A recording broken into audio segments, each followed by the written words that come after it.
Welcome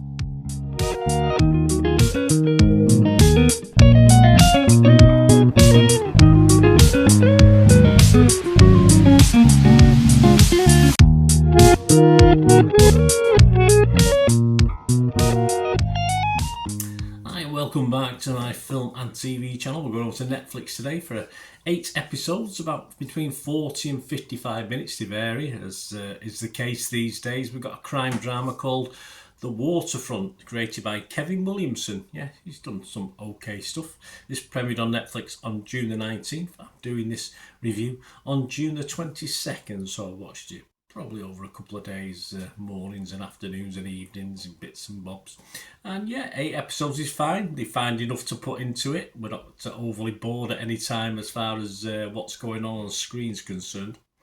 Right, what's it about? Well, as their storied North Carolina fishing empire decays, the damaged bucklers grapple to revive their imperiled maritime heritage by any means necessary. Yes, there's old sort of flashbacks to the grandfather's killing in this, and of course the business hasn't always been, let's say, honest. It's as simple as that.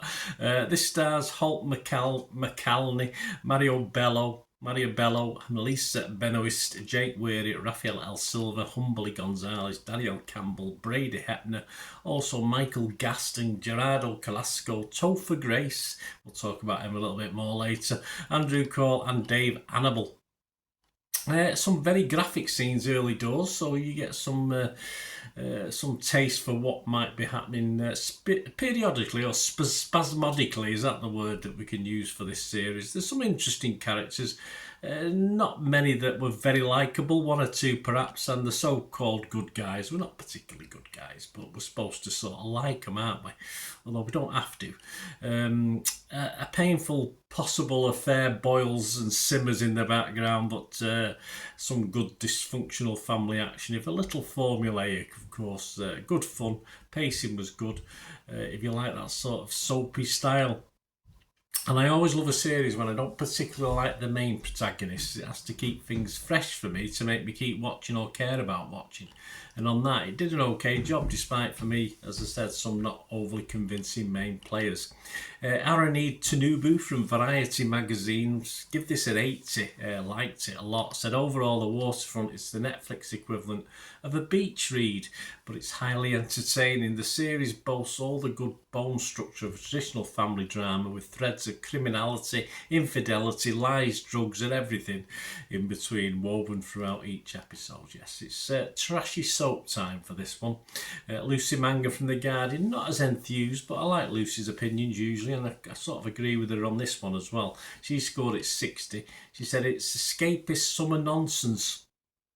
We've got, I hope, no pretensions to be otherwise. I don't think it takes itself too seriously, hopefully.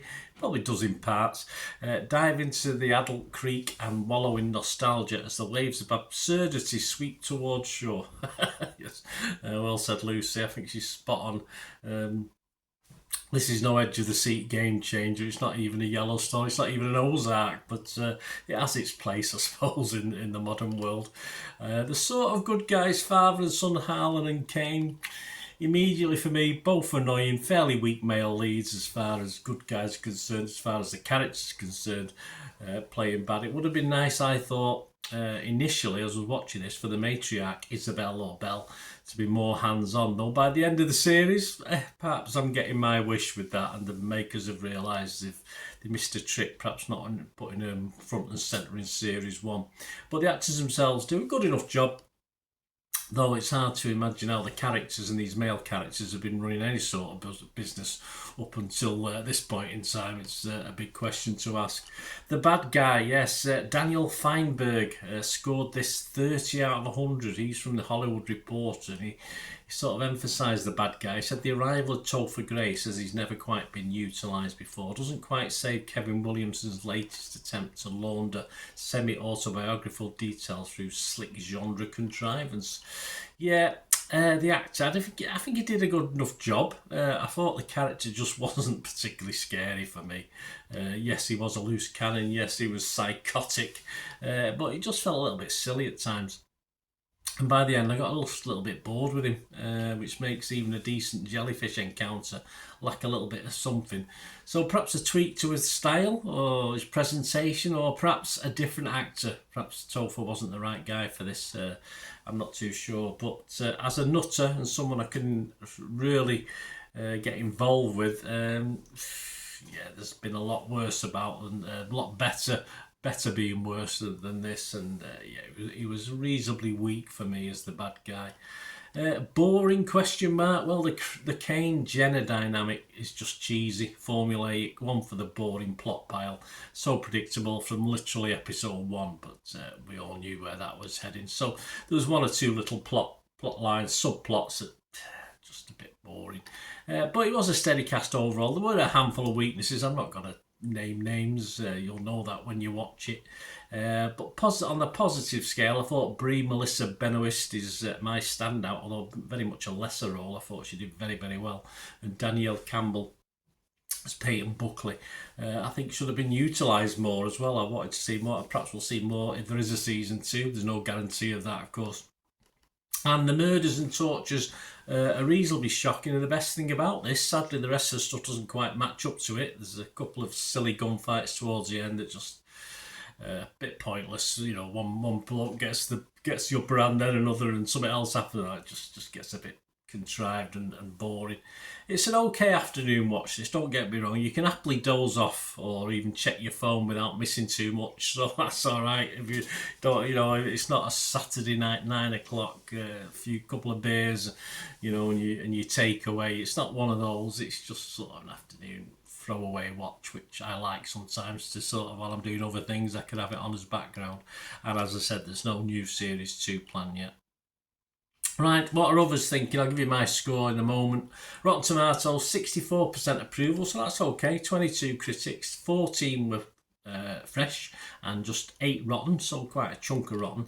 Metacritic scored this though just 53 out of 100 based on 17 critics. 5 were positive, 9 were mixed, but 3 were, 3 were negative. Rotten Tomatoes audience, they sort of liked it. Yeah, I can see that, 69%. Internet Movie Database sort of like it. Over 1,500 reviews been left and scores. And it's getting a healthy 6.8. I think that probably hover around 6.5 to 6.8. I can't see it increasing too much. Personally, on Rotten Tomatoes, yes, I had to think very hard on this one, but I was 51-49% in favour of fresh, so I have given it a fresh rating on Rotten Tomatoes. I was so mixed on Metacritic, and I'm not going to give it my recommended 6 out of 10, which is my recommended score. I'm just going to give it a little bit below that because I can't heartily recommend it.